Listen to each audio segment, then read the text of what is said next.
Hey guys, welcome to the Massive Iron Channel. I'm Steve Shaw. In this video, I'm going to give you 8 different ways to attack barbell squats.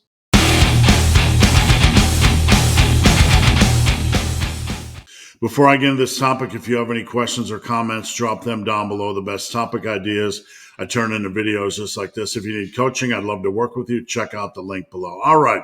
The barbell squat, obviously a terrifying lift, something we don't always look forward to on a weekly basis.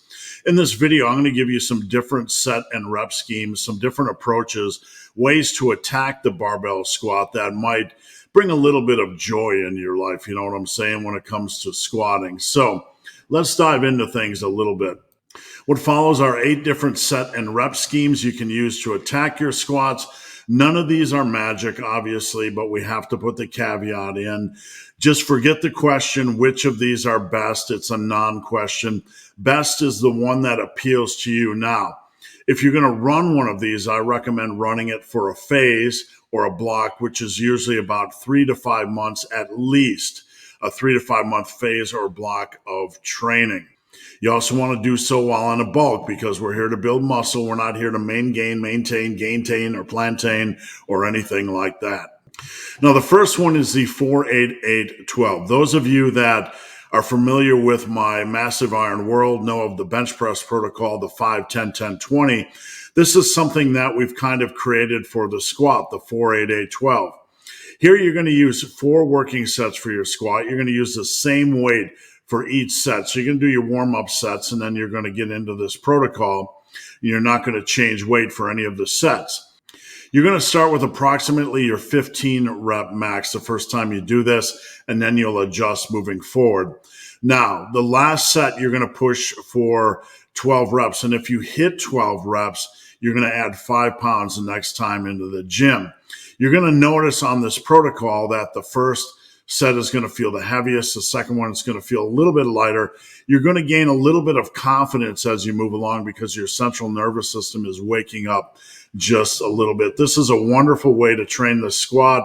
You can kind of ramp up in intensity as you move from set to set. All right, next we have the straight set protocol, 3x6. This is very similar to your classic 5x5 or 3x5 scheme. Here, you're going to use the same weight for each set of an exercise. Only the last set is pushed for maximum safe quality reps. So on that last set, you push for maximum reps. And if you hit 8 or more reps on that last set, then the next time into the gym, you would add 5 pounds to the bar. A very simple and effective way of training the squat. Straightforward. No crazy tricks, no crazy shenanigans, just driving forward, pushing for +1s on that last set. Now, for those of you guys that like a little bit more reps, you can do the 3x8. It's basically the same thing as a 3x6. A little bit more reps on the last set. You're going to push for as many quality reps as you can. And when you hit 10 or more, then the next time into the gym, you would move up 5 pounds. Now, I want to mention a couple things here. When we're progressing on our squats, we want to move up 5 pounds, not 10. Allow that connective tissue and that central nervous system to adapt. Your muscles might be able to handle a 10-pound jump, but we want to be smart and allow that connective tissue to strengthen. It's not going to slow down progress if you only move things up 5 pounds. All right, next we have a program that I call 20 alternating. This is something I created a long time ago. Seems like 15 years ago.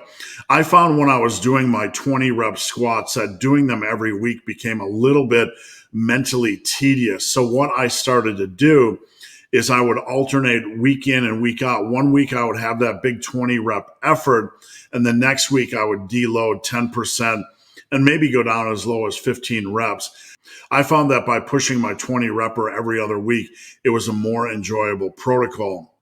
Now, progressing on a 20 rep set of squats can be really, really challenging, and it's hard to do every week. So this isn't really going to slow you down. What it really does is the week that you go in for your big 20 rep attempt, you're probably going to feel a little bit more motivated and a little bit more driven. So this is a 2-week protocol. Again, week 1, you're going to perform your weight for 20 reps. Week 2, you'll deload about 10%, and you have the freedom to go down to 15 reps if you want, or you can just do 20. When week 1 feels manageable, which means you don't feel like you're close to failure, add 5 pounds to the bar. Now, this is something that you have to keep yourself in check with. You can't just be like, I'm going to wait forever for it to feel lighter before I move up 5 pounds. That's the land of no gains, folks. When it feels manageable, meaning like you weren't right near failure at the end, add 5 pounds to week 1 the next time you do it. Now, squat threes, this is my most common protocol, something I give to nearly every one of my clients at some point that is squatting. Basically, it's a 3-set protocol where you're going to start with your heaviest set first. Now, you're going to do your normal warm-up sets, and you're going to start with your first set. Now, your first set, you're going to have about 85% of your 1-rep max, and you can figure this out using a 1-rep max calculator. And you're going to push for maximum safe quality reps.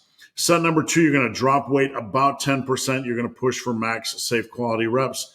And then set 3, you'll drop weight another 10% and push for max safe quality reps. Now, in your first set, when you get to 7 or maybe even 8 reps, depending on how you feel, then you can add 5 pounds the next time you perform this protocol. And what you do from there is you adjust your back offsets down by 10% from the new adjusted weight.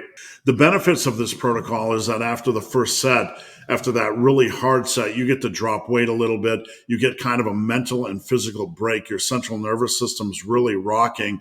So when you get under the bar and it's 10% lighter, you get this mental boost, this confidence boost. It just feels lighter, and I feel you're better able to attack your back off sets. Now, one note on maximum safe quality reps on any of these protocols. We don't want to push a set of squats to failure. We want to stop with a couple reps in the tank.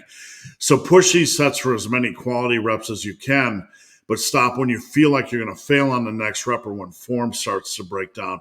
Always practice safe sets on squats. We don't want to be anywhere near failure, but on the other hand, we don't want to be so far away from failure that we're not accomplishing anything. Now, here we have the 4s protocol, which is basically the 3s protocol, but we toss in a 20-rep set of squats at the end. So you can see here, everything goes about just the same as your 3s protocol. But on set number 4, you're going to drop weight 35% from your first set. And the goal is to try and get 20 reps on that final set. You're probably not always going to get it. Maybe you will, maybe you won't, but that's kind of the end goal. And again, this works just like the 3s protocol. When you hit 7 or 8 reps on that first set, you would move all 4 sets up, move that top set up 5 pounds, and then readjust your percentages for each of those back off sets. All right, now we have the 2 sets by 15. A little bit different from your 20 reppers. Here, we don't want to just do one set. It came into my mind many, many years ago, like one set of 20 reps is great on squats, but what if we want to do a little bit more work? So I created a program where we're doing 2 sets by 15 reps, a little bit of a distance away from those 20 reppers, and we're able to do 2 sets of 15. So if the 20 rep sets of squats feel too brutal, give this a try. Basically, you're going to perform 2 sets of 15.